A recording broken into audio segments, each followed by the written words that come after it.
చాలా బాగా రాశాను అండ్ రీజనింగ్ అయితే that was absolutely very good. అంటే అంత ట్రిగర్ ఇవ్వడం అంత షార్ట్ టైంలో అంటే ఇమీడియట్గా గ్రాస్ప్ చేసుకొని రాయడం అనేది that was like a tough. And మ్యాథమెటిక్స్కి ఆబ్వియస్లీ టైం సరిపోలేదని and I just cracked it అంటే నార్మల్గా గెస్ చేసి రాసేసాను. But paper was too good. ఇప్పుడు పేపర్ రాసినాక పేపర్ లెవెల్ అనేది ఏ లెవెల్లో ఉందని తెలిసింది.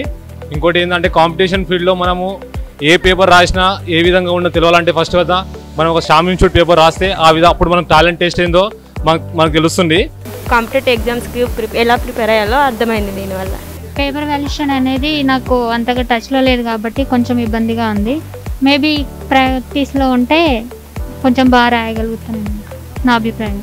బాగానే రాసినాం బట్ పేపర్ మాత్రం చాలా హై లెవెల్లోనే ఉంది. మ్యాథ్స్ బాగుంది, రీజనింగ్ బాగుంది, జిఎస్కి కొంచెం టైం సరిపోలేదు.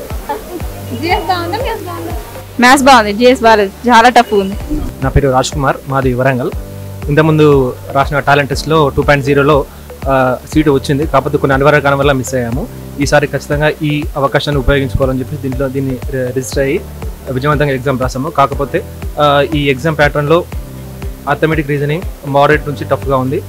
మిగతా జనరల్ స్టడీస్ కూడా ఆ విధంగానే షామ్ ఇన్స్టిట్యూట్ వాళ్ళు ఎగ్జామ్ క్వశ్చన్స్ని టఫ్గా అందించారు. గుడ్ ఆఫ్టర్నూన్ అండి. క్వశ్చన్ పేపర్ మాత్రం చాలా న్యూ మోడల్లో వచ్చింది. ఎందుకంటే ప్రీవియస్ పేపర్లు కూడా చాలా చూశాను నేను. ఇప్పుడు నేను కూడా చాలా రోజుల నుంచి వెయిట్ చేస్తూ ఉన్నా. అంటే ఈ 300 మెంబర్స్లో నేను కూడా ఉండాలి అనే ఆలోచనతోనే నేను కూడా ఈ ఎగ్జామ్ రాయడం జరిగింది. జిఎస్ అయితే కొంచెం టఫ్గా ఉన్నట్టు అనిపించింది. మొత్తానికైతే మోడర్న్గా ఉన్నట్టుగా పేపర్ అయితే అనిపించింది. కొంచెం టఫ్ అనిపించింది paper. As it is mains exam ఎలా ఉన్నదో అలానే ఉన్నది. అంటే స్టాండర్డ్గా ఉన్నది పేపర్ అయితే.